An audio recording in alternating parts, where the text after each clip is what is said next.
एक ऐसी गुफा के बारे में बताएंगे जो बेहद प्राचीन है, जिसके बारे में कहा जाता है कि इस गुफा में गणेश जी का कटा हुआ सर स्थित है और गणेश जी की बिना सर की प्रतिमा भी रखी हुई है, जिसके ऊपर 108 पंखुड़ियों वाला ब्रह्मा कमल है, जहां से पानी की बूंदें टपकती हैं। इस वीडियो के माध्यम से आप जानेंगे कि आखिर किसने रखा गणेश का कटा हुआ सर इस गुफा में। आखिर दुनिया के सारे नागों को क्यों जलाकर भस्म कर दिया गया इस गुफा में, और ऐसा क्या है इस गुफा में जिससे ये पता चलता है कि कब अंत होगा कलयुग का।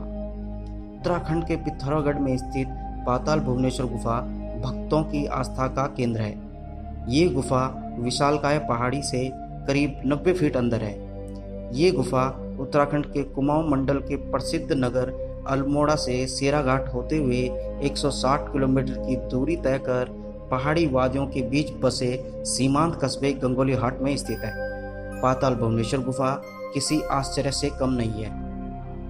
गंगोलीहाट क्षेत्र में प्राचीन शिव पाताल भुवनेश्वर गुफा मंदिर धरती के करीब 8 से 10 फीट गहरी गुफा के अंदर बना हुआ है। गुफा के अंदर जाने का मुख्य रास्ता भी कई छोटी गुफाओं का रास्ता दिखाता है।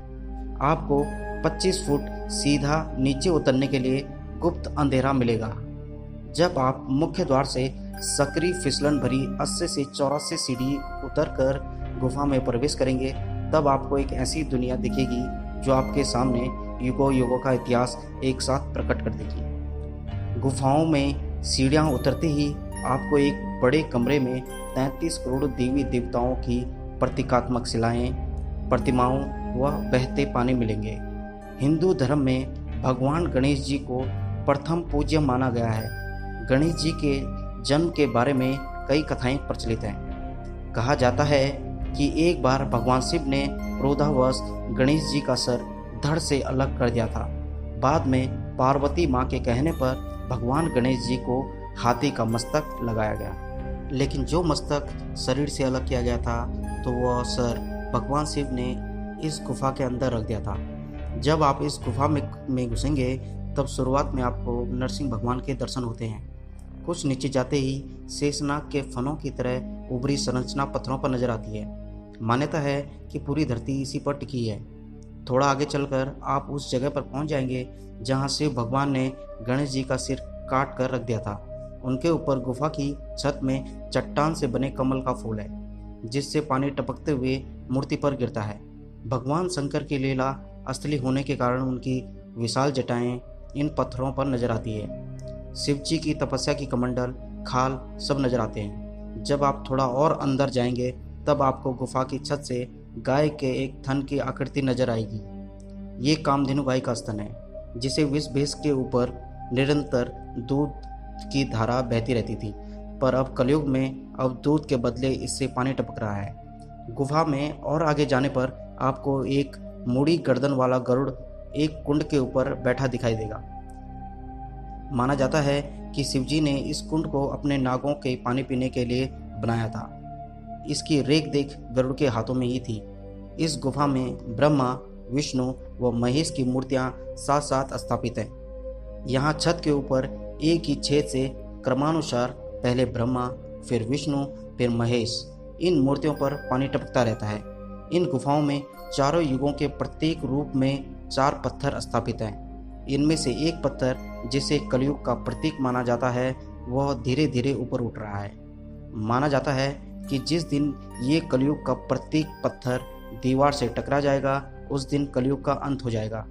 इसके बारे में पुजारी का कहना है कि इस कलयुग के पिंड की लंबाई 7 करोड़ वर्ष में 1 इंच बढ़ती है, और जिस वक्त दोनों पिंड मिल जाएंगे तब कलयुग समाप्त हो जाएगा।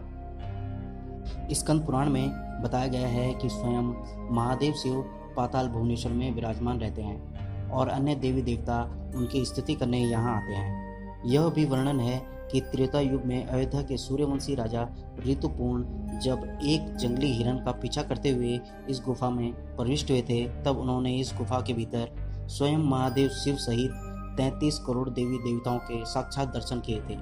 19वीं सदी में आदि गुरु शंकराचार्य द्वारा स्थापित तांबे वाला शिवलिंग भी यहीं स्थित है।